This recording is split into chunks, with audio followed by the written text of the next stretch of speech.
Hello everyone. सो अब मैंने जैसे कि हम एनसीईआरटी के क्वेश्चंस कर रहे हैं, तो एनसीईआरटी का अब हम क्वेश्चन आज करेंगे एनसीईआरटी का 2.23। ठीक है, हमने लास्ट टाइम क्या करा था, अपन करा था 2.25 और उसके पहले करा था 2.24। आज कर रहे हैं हम 2.23। अब क्वेश्चन इस प्रकार है कि आपको अरेंज करना है, बेसिकली जो आपको गिवन कंपाउंड्स है उनको अरेंज करना है उनकी सॉल्युबिलिटी के आधार पर, जो कि किसके अंदर डिजॉल्व है, ऑक्टेन के अंदर। तो सबसे पहले गिवन तो आपको क्या है कि ऑक्टेन क्या एक सॉल्वेंट है। ठीक है, और ऑक्टेन को आप देखोगे तो ऑक्टेन ने किस्सा बताया था मैंने, जितने भी हाइड्रोकार्बन है चाहे वो कुछ भी हो, वो बेंजीन हो, वो आपका अल्केन हो, अल्कीन हो, अल्काइन हो, वो सब कैसे जाएंगे आपके नॉन पोलर। यानी हमारा सॉल्वेंट तो कैसा हो गया, नॉन पोलर। अब हमें चेक क्या करना है, बस आपका जो है सॉल्यूट। तो अब हम बना लेंगे सॉल्यूट की सीरीज। तो सबसे पहला हमें देख रहा है एक साइक्लोहेक्सेन, जो कि क्या है, सॉल्यूट दे रखा है। अब साइक्लोहेक्सेन बोले तो साइक्लिक कंपाउंड है सबसे पहली बात तो, और हेक्सेन मतलब 6 कार्बन वाला है, यानी ये हो गया। और एन है यानी सिंगल बॉन्ड है, यानी C6H12।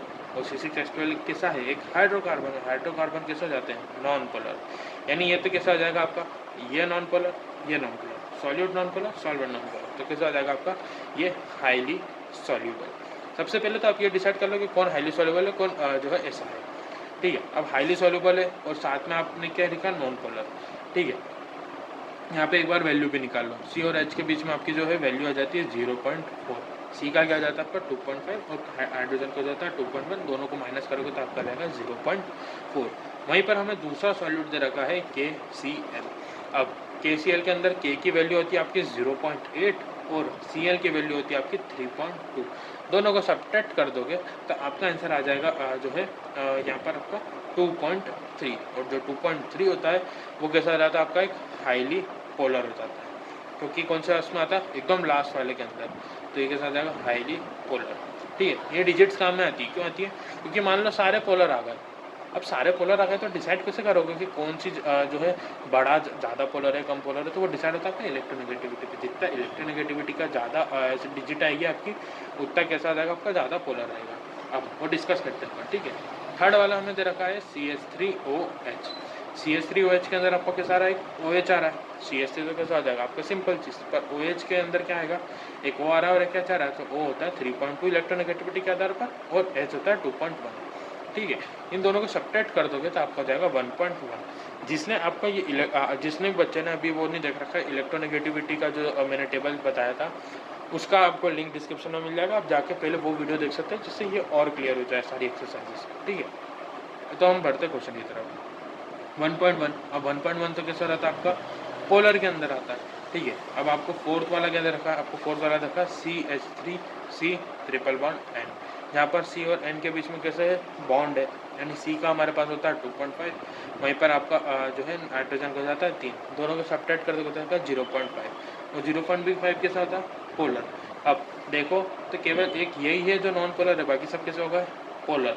अब पोलर में कैसे डिसाइड करोगे कि कौन बड़ा कौन छोटा, तो उनकी डिसाइड होगी उनकी वैल्यू से। अब वैल्यू कैसे, तो देखोगे सबसे पहले तो ये सबसे छोटा। ठीक है, अब ये से सबसे छोटा तो ये फोर्थ वाला है। ठीक है, उससे बड़ा कौन है, 1.1 यानी थर्ड वाला। ठीक है, उससे जो है बड़ा कौन है, 2.3 यानी सेकंड वाला। और जो है नॉन पोलर है, यानी वो कैसा आ जाएगा आपका जो है बिल्कुल हमको कर रहा है सॉल्युबिलिटी बतानी है। अब याद करो, मैंने कहा था सॉल्वेंट और सॉल्यूट जब एक जैसे स्टेट में होंगे, जैसे ये पोलर है नॉन पोलर, और ये सॉल्वेंट भी नॉन पोलर है जो कि क्या है, ऑक्टेन। तो ये कैसा जाएगा, हाईली सॉल्युबल। ठीक है, ये हाईली सॉल्युबल हो गया, यानी ये सबसे पहले आएगा सीरीज में सबसे पहले। यानी सॉल्युबिलिटी आप देखोगे तो आपकी इस तरफ बढ़ेगी। क्यों क्यों बढ़ेगी सर, क्योंकि देखो ये नॉन पोलर है तो हमारा ऑक्टेन। ठीक है, साइक्लोहेक्सेन कैसा है, नॉन पोलर। तो सबसे आगे कौन चलेगा, हमारा साइक्लोहेक्सेन। सबसे आगे कौन आ गया, फर्स्ट वाला। फिर अब हमारे पास तीनों पोलर आ गए, ये भी, ये भी, ये भी। अब डिसाइड कैसे करोगे, तो डिसाइड होगा जो जितनी वैल्यू कम वो उतना ज़्यादा नॉन पोलर की तरफ। ठीक है, अब मेरे को बात बताओ, जितना जीरो के पास जाते रहते हैं अपन तो उतना नॉन पोलर बढ़ता रहता है ना, क्योंकि 0.4 के बीच से लेकर 0 तक के बीच की होती है। बाकी जितना आपका बढ़ते जाता है तो कैसा जाता है, आपका पोलर होता जाता है। पर यही होता है एक रेंज जिसके अंदर कैसा होता है, नॉन पोलर। इसीलिए वैल्यू भी हम ऐसे अरेंज करते हैं कि जैसे जैसे आपका पोलर आपका नंबर बढ़ते जाएगा, आपकी पोलरिटी कैसी होती है, बढ़ते जाती है। और जैसे पोलरिटी बढ़ती है वैसे वैसे कि आपकी सॉल्युबिलिटी कम होती होगी। यहाँ पर सॉल्युबिलिटी क्या दे रखी है, नॉन पोलर। तो ये था हमारा जो है एनसीईआरटी का 2.23।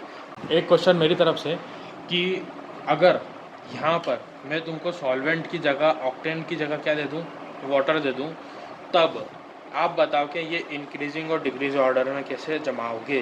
तो ये आपका होमवर्क रहा, यही सारे सॉल्यूट ये रहेंगे, साइक्लोहेक्सेन, KCl, CH3OH और CH3C ट्रिपल बॉन्ड N, यही सारे सॉल्यूट्स हैं। आपका बस सॉल्वेंट चेंज हो गया वाटर, अब इनकी सॉल्युबिलिटी बताओ आप जो है आपका इंक्रीजिंग ऑर्डर के अंदर। मिलते हैं नेक्स्ट वीडियो में। Thank you very much.